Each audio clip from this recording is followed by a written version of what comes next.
할렐루야, 아멘.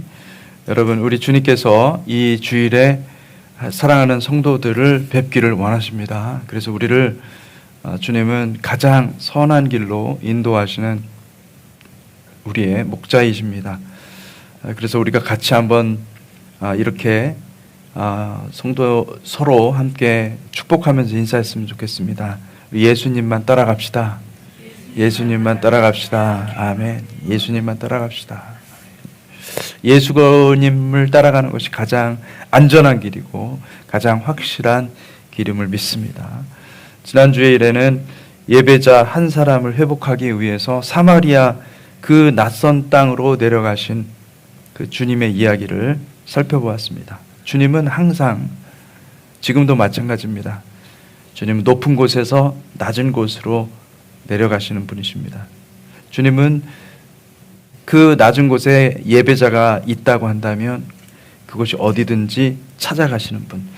왜냐하면 주님은 지금도 찾고 계십니다. 진실되게 하나님 앞에 예배하는 자들을 하나님은 찾고 계십니다. 주님은 자발적이고 의도적이고 또 모든 마음을 집중해서 사마리아로 내려가셨어요. 주님께서 어떻게 그렇게 가실 수 있었는가? 그것은 주님께서 하나님의 음성을 들었기 때문에, 주님의 아버지의 음성을 들었기 때문에 그렇게 가실 수 있었습니다. 이게 이제 지난주에 함께 저와 여러분이 함께 나눈 말씀입니다. 여러분, 저는 여러분들이 인생을 살아가면서 다른 사람의 음성, 심지어 나의 음성보다도 하나님의 음성을 듣고 순종하는 복된 성도들이 되시기를 주님의 이름으로 축복합니다. 그래서 제가 오늘 이 시간에는 하나님의 뜻을 분별하는 법이라는 제목으로, 하나님의 뜻을 분별하기라는 제목으로 여러분과 함께 말씀을 나누려고 합니다. 여러분, 우리 가운데서도 하나님의 음성을 듣고 또 하나님의 뜻을 분별하는 사람들이 많이 있습니다. 또 방언 통변이나 또 예언의 은사를 받은 분들도 있고, 또 특별히 하나님과 그 친밀함을 추구하면서 하나님의 뜻이 어디에 있는지 구하는 사람들이 많이 있습니다. 오늘 저는 하나님의 음성을 듣는 방법에 대해서 말씀을 드리려고 하는 것이 아니라 하나님의 음성을 듣는 중에 우리가 무엇이 하나님의 뜻인가? 하나님의 뜻이, 왜냐하면 여러분, 하나님의 뜻을 분별하는 것은 너무나 중요한 겁니다. 하나님의 음성을 들린다고 해서 그것이 중요한 것이 아니라 하나님은 도대체 무슨 뜻으로, 무슨 방향으로 우리에게 말씀하시는가. 저는 사실 하나님의 음성 듣기라는 말을 그다지 좋아하지 않습니다. 왜냐하면 너무나 많은 사람들이 하나님의 음성을 듣는다고 하면서 자기 음성을 마치 하나님의 음성으로 변조해서 그렇게 사용한 예가 너무나 많습니다. 그래서 하나님 음성 듣는다고 그러면은 일단 겁부터 나요. 무슨 말씀을 들었는지. 예. 여러분, 하나님의 음성을 듣는 것은 누구나 다 할 수 있는 누구나 할 수 있는 것임을 믿으시기 바랍니다. 아멘. 그래서 그 표현보다는 저는 하나님의 뜻을 분별하기라는 그 표현이 더 성경적이라고 생각해요. 왜냐하면은 어떤 분들은 그런 생각을 하는 거예요. 하나님의 음성을 듣는 거는 어떤 특별한 영적인 훈련을 받은 사람들이 하나님의 음성을 듣는다고 생각하는 경향이 있습니다. 저는 그렇게 생각하지 않습니다. 하나님의 음성은 예수를 믿고 예수를 따른다고 한다면, 그러면 누구나 다 하나님의 음성을 들을 수 있습니다. 하나님의 음성을 듣는 저와 여러분들이 되시기를 주님의 이름으로 축복합니다. 그러나 중요한 것은 무엇이 하나님의 음성인가? 이걸 알아야 되는 거예요. 내가 얼마든지 하나님의 음성을 만들어낼 수가 있어요. 그거를 안다고 한다면 하나님의 뜻은 도대체 무엇인가? 하나님은 어떤 말씀을 하시고 우리를 어떻게 인도하시길 원하시는가? 하나님은 영이십니다. 인간은 아담과 하와의 범죄로 인해서 영이 죽어있는 자들이에요. 우리의 영이, 인간의 모든 영이 죽어 있었습니다. 우리가 주님을 영접하면 하나님은 우리를 살리십니다. 주님의 십자가, 우리의 영을 살리시는 거죠. 주님의 십자가 사건은 저 멀리 2000년 전에 유대 땅에서 벌어진 나와 전혀 상관없는 그런 사건이 아닙니다. 주님의 십자가 사건은 죽은 내 영을 예수의 영으로 다시 살리신 사건이 되는 것입니다. 믿습니까? 아멘. 이 참 놀라운 사실이거든요. 그래서 여러분, 우리가 주님을 알지 못할 때는 하나님의 생각과 하나님의 마음을 전혀 알 수가 없지만은 우리가 주님을 영접하고 내 안에, 저 여러분의 안에 주님이 계시면 여러분 그 주님의 영으로 말미암아 우리의 영도 살아서 주님과 커뮤니케이션이 가능해지는 것이죠.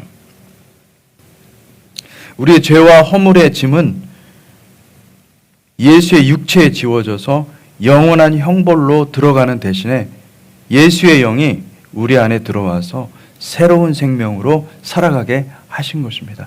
이것이 예수를 영접하는 사건이고, 예수님이 우리 가운데 들어오면 이제는 우리가 사는 것이 아니라 하나님의 말씀을 듣고 하나님의 음성을 듣고 하나님의 말씀에, 하나님의 영에 반응하는 삶이 된다는 것입니다. 창세기 2장 7절 말씀을 한번 보겠습니다. 여호와 하나님이 땅의 흙으로 사람을 지으시고 생기를 그 코에 불어넣으시니 사람이 생명이 된지라. 우리 같이 한번 읽어봅시다. 시작. 여호와 하나님이 땅의 흙으로 사람을 지으시고 생기를 그 코에 불어넣으시니 사람이 생명이 되니라. 아멘. 여기 생명이라고 하는 것이 우리말로 말하면 혼입니다. 혼. 히브리 말로는 네페시죠. 네페시.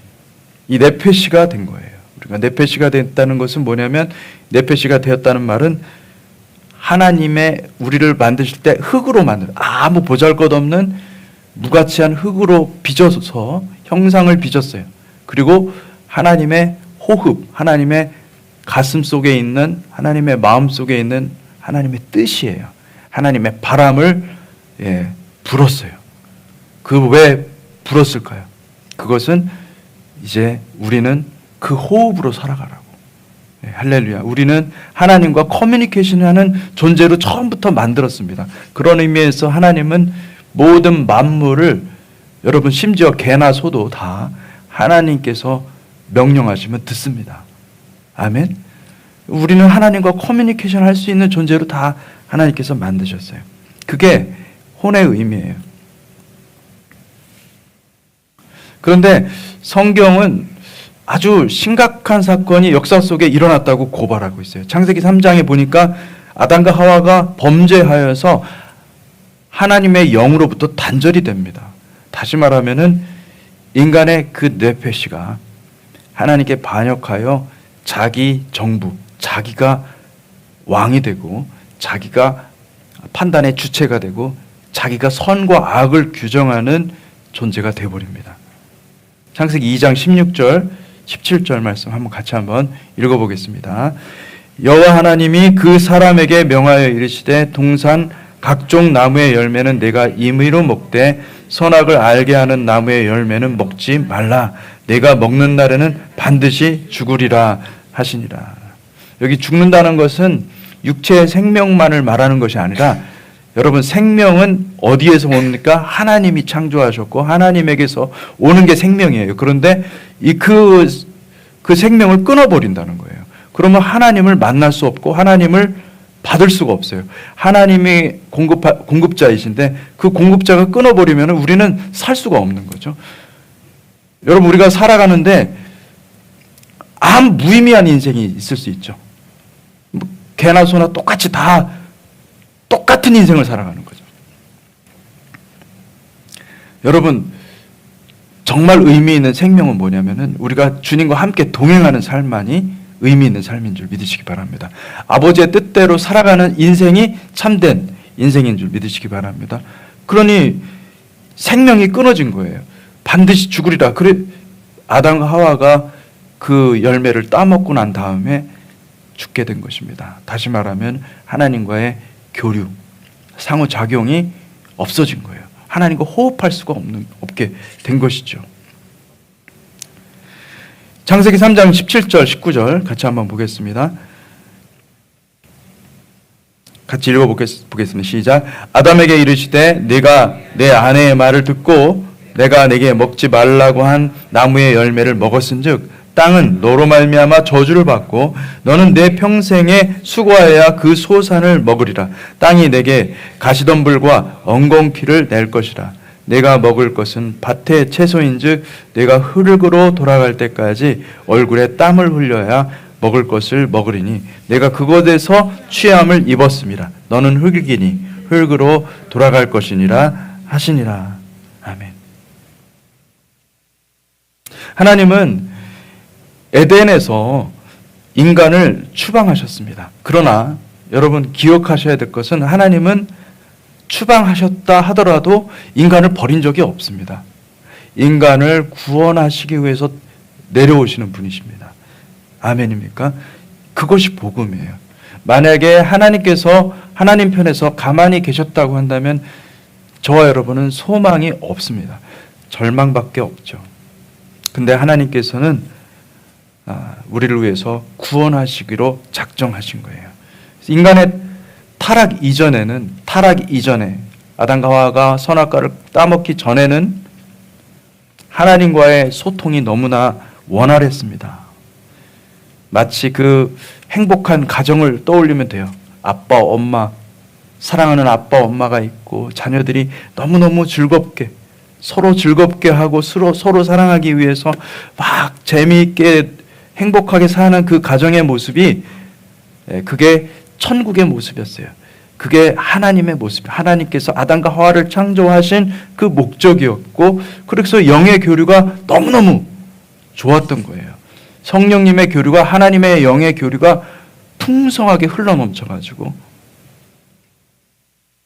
그 교류가 하나님과 대화하는 것도 너무나 쉬웠고 하나님의 음성을 듣는 것도 너무나 쉬웠고 순종밖에 없으니까 자발적인 순종입니다. 그러나 타락 이후에는 인간의 영이 하나님의 앞에서 하나님 존재 앞에서 사라져서 죽게 돼버렸어요. 단절돼 버렸어요. 그것은 주님의 큰 슬픔입니다. 하나님의 큰 슬픔이에요.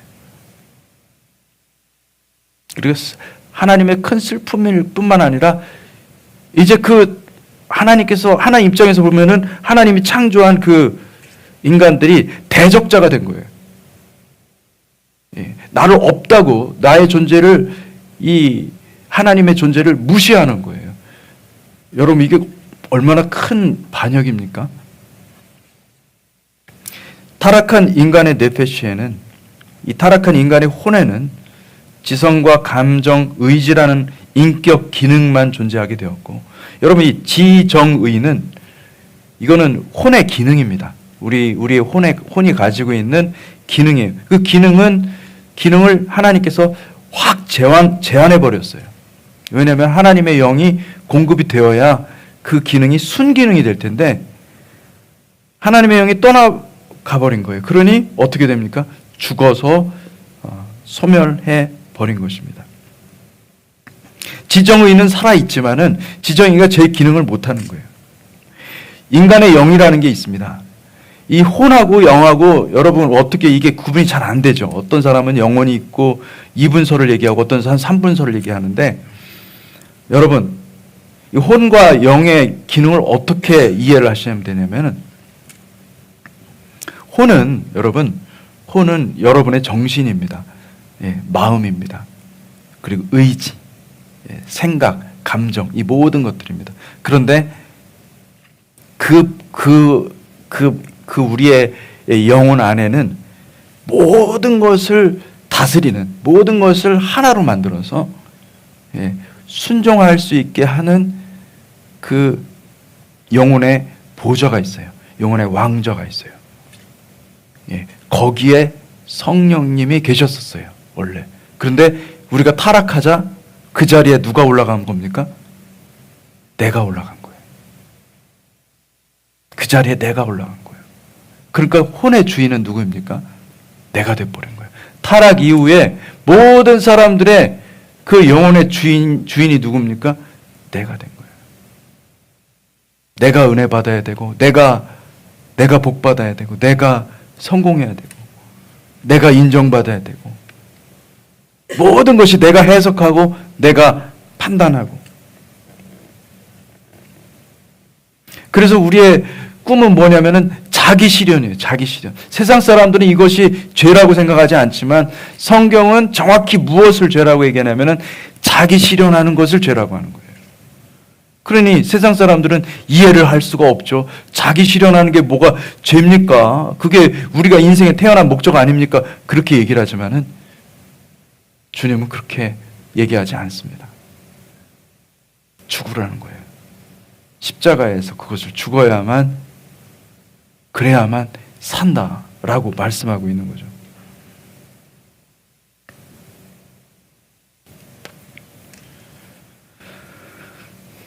여러분, 우리가 죄인 되었다라는 말이 무슨 뜻일까요? 여러분이 죄인 되었다는 게 나는 다른 사람한테 뭐 해코지한 것도 없고, 다른 사람들한테 감정을 상하게 한 것도 없고, 다른 사람들한테 내가 정말 말이나 어떤 행위로 심각하게 해를 끼치지 않았으니까 나는 하나님 앞에 가면 하나님께서 인정해 주시겠지. 하나님이 생각하는 죄하고 우리가 생각하는 죄하고 너무 다른 거예요. 하나님이 생각하는 죄는 뭐냐면 그보다 더 아주 극심한 거, 반역입니다. 반역. 예. 하나님께서 창조하셨는데 그곳에 하나님의 영이 있어야 될 그 영혼의 보좌에 자기가 들어앉으면은 자기가 들어앉아서 자기 정부, 자기 생각이 있고, 자기 판단이 있고, 자기 해석이 있고, 예.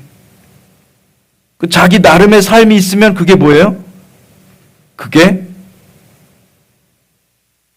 죄인인 거예요. 모두가 다 죄인 되었다라고 했을 때 그게 죄인 되었던 거예요.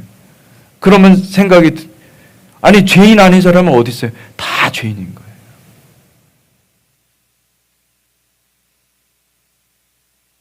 여러분, 죄가 무엇인지를 분명히 알아야 돼요. 내 뜻대로 생각하고 내 뜻대로 살아가는 거, 내 고집대로 살아가는 모든 것, 내 주장이 죄인 거예요. 하나님 앞에서 그것이 옳다고 생각하는 거예요. 아무 어떤 양심의 가책도 없어요.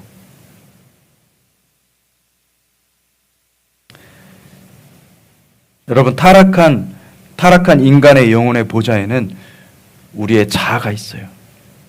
그래서 제가 설교 시간에 자아를 죽여야 된다, 계속 그렇게 얘기하는 것이 뭐냐면은, 그 내 자아가 살아있는 한, 하나님의 음성을 들려줘도요, 얼마든지 내 자아가 그걸 변조하는 거예요. 내게 편리한 쪽으로, 내게 좋은 쪽으로 하나님의 음성을 바꿀 수, 그런 능력이 너무나, 우리 자아는 너무나 많습니다.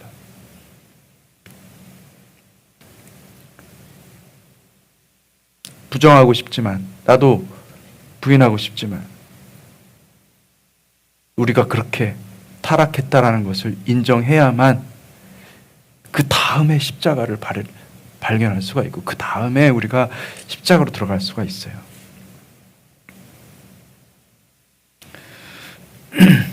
우리가 예수를 믿는 사람의 영혼 안에는 성령께서 내주하신다고 믿고 있죠. 그거는 교리입니다.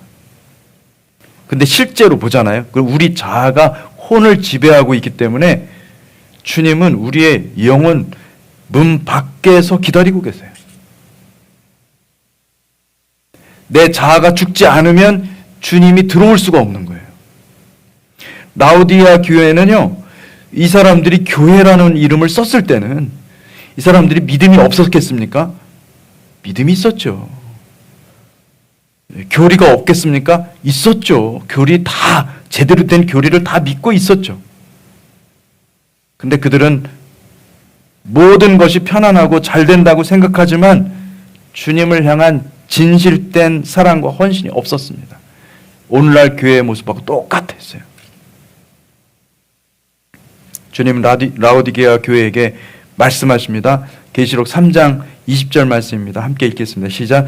볼지어다 내가 문 밖에 서서 두드리노니 누구든지 내 음성을 듣고 문을 열면 내가 그에게로 들어가 그와 더불어 먹고 그는 나와 더불어 먹으리라. 내가 문 밖에 서서 두드린다.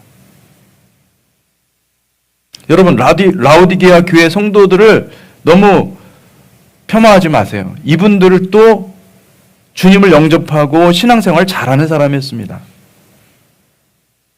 그러나 그들은 주님을 믿는다고 말은 하면서 주님과의 친밀한 영적 교류가 없었어요. 그들은 주님의 책망을 거부했습니다. 은혜의 하나님만 강조하고 진리의 검을 자기 영혼에 갖다 대지 않았습니다. 뒤집지 않은 전병처럼 한쪽만 구워낸, 한쪽은 눅눅하고 한쪽은 바짝 마른, 먹을 수 없는,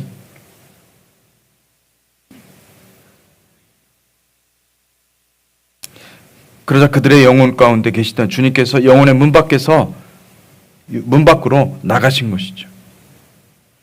여러분, 거듭난다는 게 무슨 뜻입니까? 다시 태어난다라는 뜻입니다. 중생이라는 말이 있죠. 그죠? 다시 태어나다. 성령으로 내가 죽고 내 혼의 보좌에 주님께서 다시 살아나셔서 부활하신 주님께서 우리와 함께 살아가는 것이 거듭난 거예요. 그게 중생이에요. 거듭난 거예요, 그게. 근데 거듭남에 대해서는 많이 알고 난 거듭났다고 믿는데 거듭난 삶의 열매가 없다고 한다면 그게 과연 우리가 거듭난 걸까요? 여러분, 주님은 말씀하십니다. 거듭나지 않으냐면 천국에 들어가지 못한다.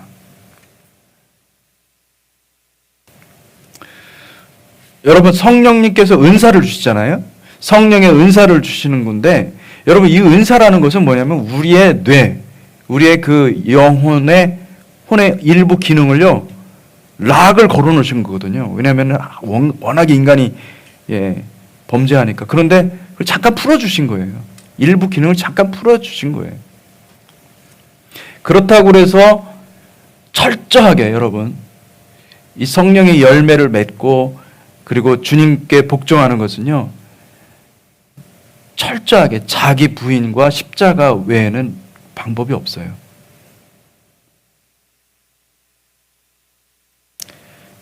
우리의 혼을 장악하고 지배하고 있는 내 자아가 죽고 그 자리에서 주님께서 다스리셔야, 그래야 성령의 열매가 맺혀질 수 있습니다. 다른 어떤 은사나 다른 어떤 능력이나 이런 것들은요, 기능이에요. 하나님께서 잠깐 뇌의 기능을 열어주신 거예요. 은사주의와 은사를 하나님의 말씀 아래에 이 말씀 아래에 두는 거하고 또 다릅니다, 여러분. 은사주의는 그냥 성령의 은사를 맹신하는 거예요. 맹종하는 거예요. 근데 항상 여러분 기억하십시오. 은사는요, 항상 이성의 판단 아래에 놓여 있어야 됩니다. 하나님의 뜻이 어디에 있는지 먼저 분별하셔야 돼요. 그렇지 않고 사용하다가 보면 우리는 잘못된 길로 가기 너무나 쉽습니다. 사랑하는 성도 여러분, 주님을 문 밖에서 내버려 두지 마십시오. 주님을 영접하십시오. 다시 영접하십시오. 우리의 삶의 왕으로 모시기를 주님의 이름으로 축복합니다. 날마다 쳐서 복종시키십시오. 여러분에게 상처를 준 사람들에 대해서 억울함과 분노와 쓴뿌리 같은 것들이 있습니까? 그렇다고 한다면은 십자가에 달리신 주님께 나가십시오. 그리고 그 십자가에 여러분이 달려 있는 것을 확인하셔야 됩니다. 십자가에 주님이 달리신 그 십자가에 내가 달려 있다는 걸 확인하는 그 즉시 여러분들은요, 자유를 얻게 될 것입니다. 기쁨을 얻게 될 것입니다. 그 감정의 쓴뿌리가 남아있다고 한다면 그것이 작은 것이라 하더라도 그냥 내버려 두지 마세요. 십자가에서 해결 받으셔야 됩니다. 히브리서 6장 4절에서 8절 같이 한번 읽어보겠습니다. 함께 읽겠습니다. 시작. 한 번 빛을 받고 하늘의 은사를 맛보고 성령에 참여한 바 되고 하나님의 선한 말씀과 내세의 능력을 맛보고도 타락한 자들은 다시 새롭게 하여 회개하게 할 수 없나니 이는 그들이 하나님의 아들을 다시 십자가에 못 박아 드러내놓고 욕되게 함이라.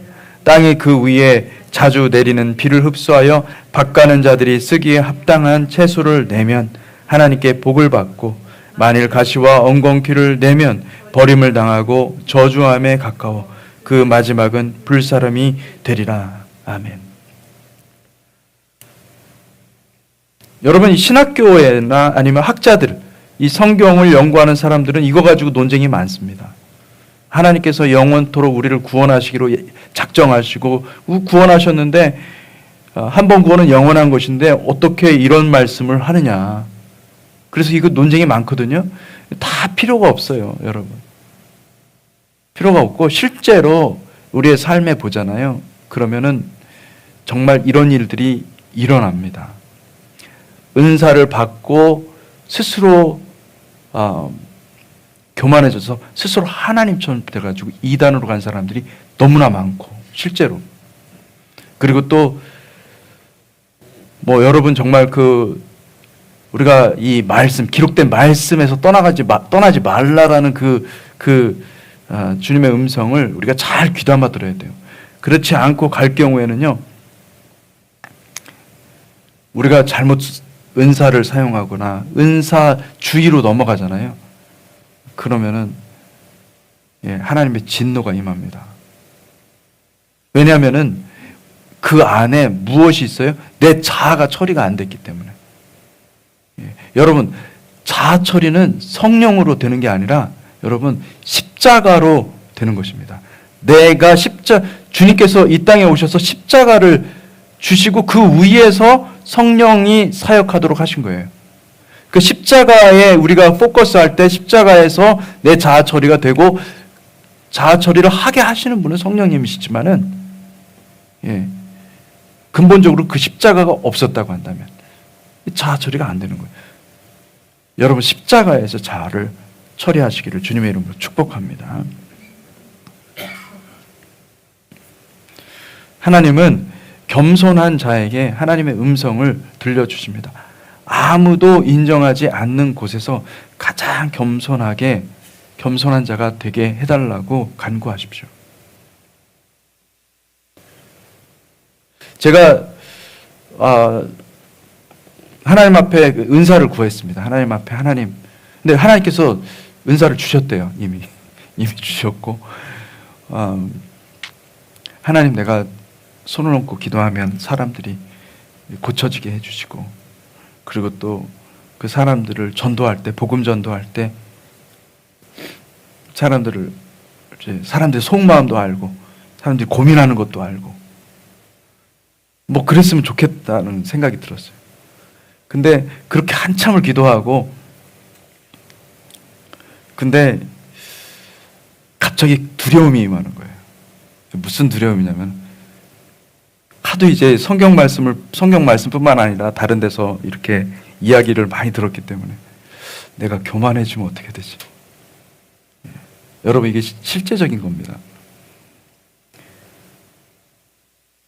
그래서 제가 기도를 바꿨습니다. 하나님, 내가 드러나는 내 이름이 드러나고 내 어떤 것들이 드러나는 거라고 한다면 은사를 나한테 주지 마세요.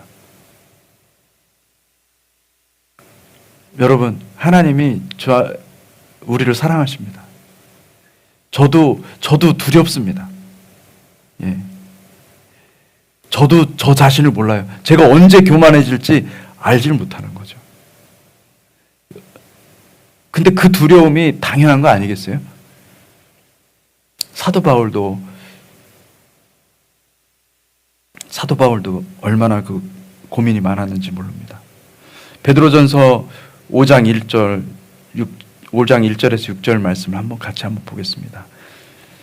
함께 읽겠습니다. 시작.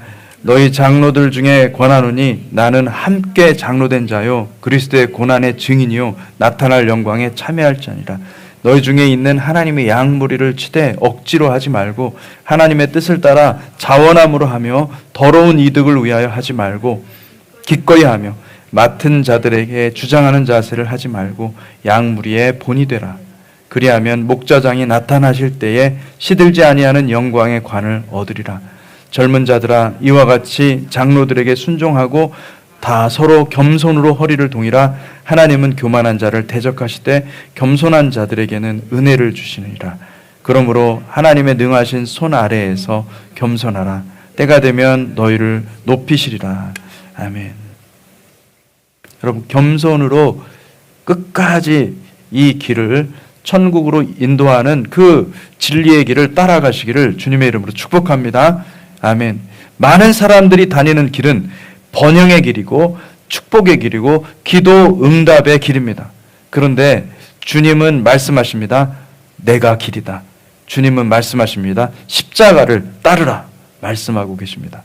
사도 바울도 은사가 많았어요. 굉장히 받은 은사가 많아서 성령의 은사를 힘있게 사용했습니다. 하나님께서 그에게 얼마나 많은 충만한 은사들을 부어주셨는지 그는 손수건 하나로도, 손수건만 대도 그냥 뭐 사람들이 다 그냥 하나님 임재 가운데. 그런데 그에게는 육체의 가시가 있었습니다.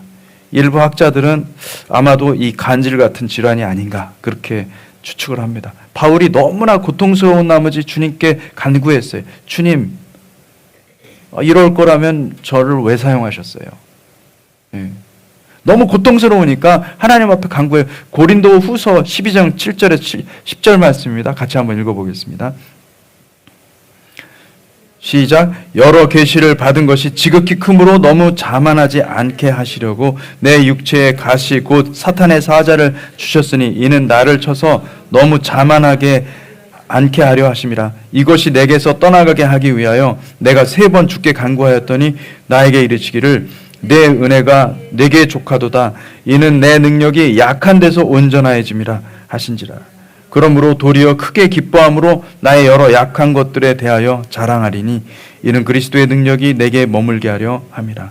그러므로 내가 그리스도를 위하여 약한 것들과 능욕과 궁핍과 박해와 공고를 기뻐하노니 이는 내가 약한 그때에 강함이라. 아멘. 주님은 바울의 간구에 응답하셨어요. 하나님의 은혜가, 내 은혜가 내게 족하다. 이는 내 능력이 약한 데서 온전하여 짐이니라. 여러분, 하나님께서 사용하시는 사람들은요, 특별히 보호하십니다. 그래서 저는 우리 허은석 선교사님의 경우도 이제 말기 암으로 어떻게 보면 하나님께서 그때 암 때문에 그분이 예수님을 다시 만난 거거든요. 그 전에 만났던 예수님을 예수님이 잘못됐다는 게 아니라 그때 만났던 예수님과 완전히 다른 예수님을 만났어요. 십자가에 달리신 예수님을 만난 거예요. 그제서야 십자가에 달린 예수님을 만난 건데, 근데 그것은 진짜 최고의 예수님을 만난 거예요. 예수님을 만나고 짧게 인생을 살다 가셨어요. 저는 그런 생각을 들었어요. 하나님, 예수님 만났으면, 십자가에 달린 예수님을 만났으면, 그러면 주님 길게 사용해야 되지 않겠습니까? 그렇지 않아요? 근데 주님은, 그게 주님의 거룩하심이에요. 여러분, 주님이 부르실 때 빨리 가는 게 가장 큰 축복입니다. 아멘. 우리가 여기 있어 봤자 사실은 더 많은 죄를 쌓는 것밖에 없어요. 그 겸손, 주님 앞에서는요, 주님의 거룩 앞에서는 누구도 여러분의 옳음을 주장할 수 없어요. 주님의 거룩하심은 그냥 차원이 다른 겁니다. 여러분, 그냥 그 자리에서 내가 악하든 선하든 죽을 수밖에 없는 그런 것이 주님의 거룩하심이에요. 어떻게 우리가 주님의 거룩하심을 비교할 수 있겠어요?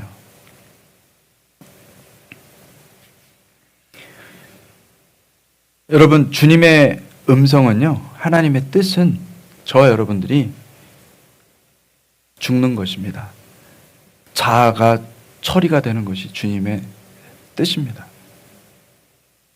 십자가, 그것 때문에 주님께서 우리에게 십자가를 주셨고요. 우리가 그 십자가로 잘 들어가야 될 줄로 믿습니다. 하나님의 음성은 반드시 여러분 분별하십시오. 우리를 십자가로 인도하십니다.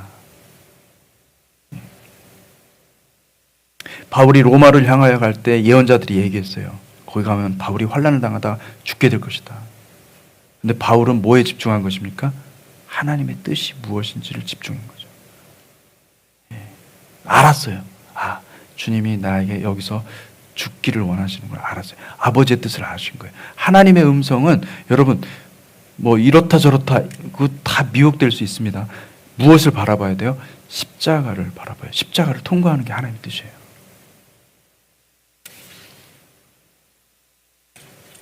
십자가는 뭡니까? 사형 집행하는 틀입니다. 주님은 머리 위에 가시 면류관을 쓰시고 손과 발에 큰 대못을 박았고, 그리고 십자가에 매달려서 옆구리는 창에 관통하셨습니다. 하나님은 그것만 우리에게 주신 거예요. 그거 외에 다른 것을 은혜라고 하지 마십시오. 그것이 은혜입니다. 우리가 그 아래에 있을 때 주님은 말씀하시고, 그 아래에 있을 때 우리가 어떻게 주님께 우리의 생명을 드릴 수 있을지를 말씀하시기 때문에 그 십자가 앞에 가는 것이, 그것이 최고의 축복입니다. 우리의 영혼에는요, 지정의 기능이 있습니다. 성령께서 우리 안에 내주하시면 지성, 다시 말하면 계시적인 영역, 굉장히 가장 중요하죠. 계시적인 영역을 하나님께서 열어주셔서 하나님의 말씀을 깨닫게 해주시고 알게 해주시고 또 말씀을 사랑하게 해주시죠. 그리고 감정의 영역도 하나님께서 밝히 열어주셔서 하나님의 사랑을 느끼게 하시고 하나님의 친밀함과 또 은혜가 무엇인지를 알게 하죠. 하나님의 눈물도 경험하고 하나님의 임재가 어떤 것인지를 알게 합니다. 여러분, 하나님의 임재를 느끼는 것은 전적으로 혼적인 거예요. 왜요? 혼의 기능이 열렸기 때문에 가능한 거거든요. 그리고 하나님께서는 여기서 더 나아가서 의지를 강화시켜서 십자가 앞에 나아가는 자기 훈련, 자기 부인하는 훈련을 하게 하십니다. 그러니까 성령님의 임재는요, 지정의, 우리의 혼의 모든 기능을 강화시킬 뿐만 아니라 올바른 방향으로 인도하십니다. 자, 그런데 가장 중요한 것은 뭐냐면은 우리가 이 의지 부분입니다. 이 의지 부분은 다른 것은 하나님께 열어주시지만 의지 부분은 우리가 해야 됩니다. 우리가 의지를 하나님이 강화시켰다고 해서 우리가 만약에 의지를 안 사용하잖아요. 우리가 순종하지 않잖아요. 우리가 자기를 부인하고 우리가 주님 앞에 십자가를 지지 않잖아요. 그러면 이건 꽝인 거예요. 결국은 하나님의 임재와 하나님의 십자가는요, 무엇을 위해서요? 나의 순종을 위해서 준비된 거죠. 아멘. 근데 그거 훈련을 하는 겁니다, 우리가. 우리가 이 의지를, 우리의 의지를 있잖아요. 우리의 의지를 십자가 앞에서 잘 통과하잖아요. 그러면 반드시 주님은 성령의 열매를 주십니다. 아멘. 예. 주님은 밀이 되어 주셨어요. 한 알의 밀이 되셔서 썩어 죽으셨어요. 그래서 많은 열매를 맺게 하신다고 약속하셨고, 어떻게 해요? 성령으로 열매를 맺게 해 주신다고 약속하신 거죠. 그러니까 여러분, 하나님의 임재 가운데 하나님께서, 우리가 예배 가운데 하나님이 임재하시거든요. 예배 가운데 우리가 전심으로 예배하고 하나님을 포커스하고 하나님을 갈망하고 그러면요, 주님의 임재가 옵니다. 그런데 많은 임재를 갈망하기 때문에 임재의 산이 있어요. 그런데 우리가 임재 산 꼭대기로 올라가야 되는 거예요. 이제 산 꼭대기로 가지 못하고 산 기슭에 머물다가 하나님의 임재의 향기만 느끼고 거룩하신 주님의 십자가 임재를 통과하지 못합니다. 왜요? 우리의 의지를 사용해서 십자가를 지는 것을 하지 않기 때문에 그렇게 되는 것이죠.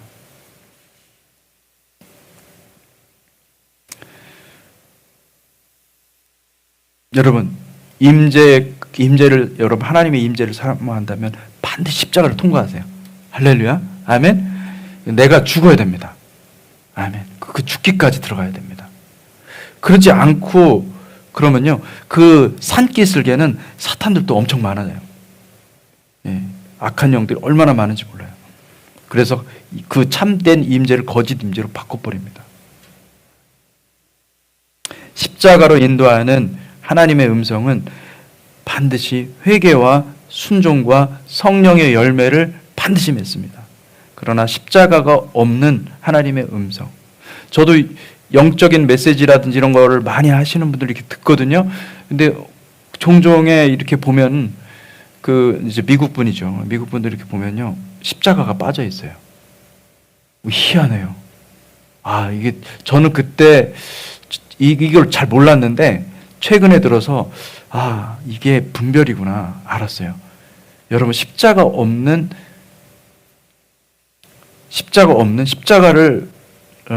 낮게 생각하는 그런 메시지는 여러분 조심하셔야 돼요. 예, 분별하셔야 돼요. 거짓 임재는 순종을 만들어내지 못합니다. 가짜 임재죠. 만약 하나님의 임재를 느끼긴 하는데 자기 부인과 십자가가 없다고 한다면은 여러분 조심하셔야 돼요. 우리는 하나님의 임재 앞에서 베드로와 야고보와 요한도 이 변화산에 올라가서 주님을 만났잖아요. 그 막 변화되시는 그 주님, 놀라운 영광 가운데 있는 그 찬란한 빛 가운데 있는 주님을 봤잖아요. 그런데 갑자기 그들에게 두려움이 임했어요. 그 두려움은 뭐예요? 주님이 가실 십자가의 길이 거룩한 길이기 때문에 거룩함을 만났을 때 오는 두려움이에요. 여러분, 주님의 십자가는 거룩한 십자가입니다. 그 십자가를 제대로 들어가려면은 우리의 자아가 죽어야 되는 거예요. 갈라디아서 5장 16절에서 24절 말씀을 같이 한번 읽어보겠습니다. 시작. 내가 이르노니 너희는 성령을 따라 행하라. 그리하면 육체의 욕심을 이루지 아니하리라. 육체의 소욕은 성령을 거스리고 성령은 육체를 거스르나니 이 둘이 서로 대적함으로 너희가 원하는 것을 하지 못하게 하려 함이니라. 너희가 만일 성령이 인도하시는 바가 되면 율법 아래 있지 아니하리라.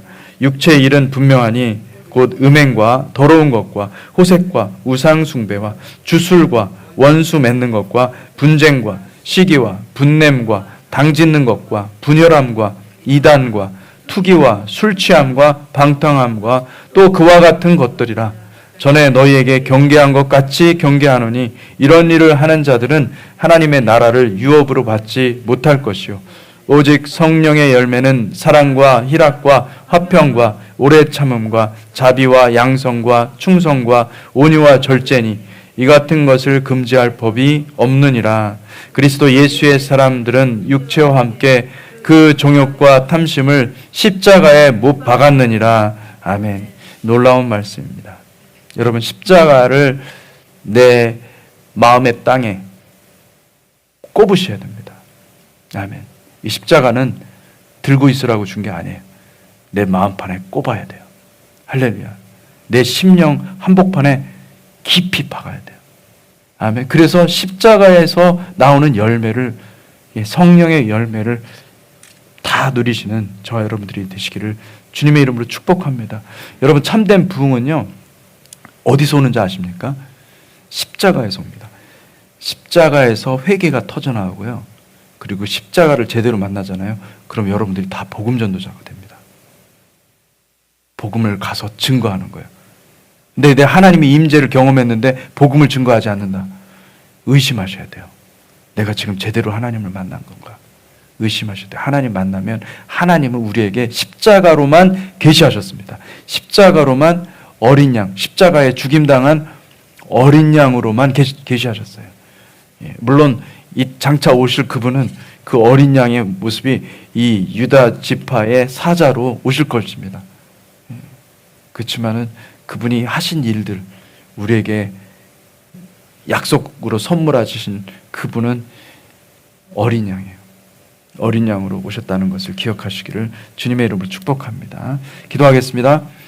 하나님 아버지, 오늘 주님의 뜻을 분별하기를, 하나님의 뜻을 분별하기라는 제목으로 말씀을 나눠보았습니다. 하나님, 우리가 오직 하나님의 뜻을 알고 살아가는 복된 영혼들이 되기를 소원합니다. 하나님, 우리가 알게 모르게 너무나 세상에 많은 그 번영과 또 축복을 약속하는 그런 모든 메시지들 속에서 정말 십자가가 얼마나 귀한지를 모르고 그 십자가를 잃어버리고 주님의 길을 잃어버리고 그렇게 살아간 세월들이 얼마나 많은지 모릅니다. 주님, 우리를 긍휼히 여겨주시고 불쌍히 여겨주시고 다시 한번 하나님의 뜻을 분별하고 명확하게 하나님의 뜻을 붙잡고 승리하기를 원합니다. 성령께서 일하시고 함께하여 주시옵소서. 감사합니다. 예수 그리스도의 이름으로 기도하였습니다. 아멘.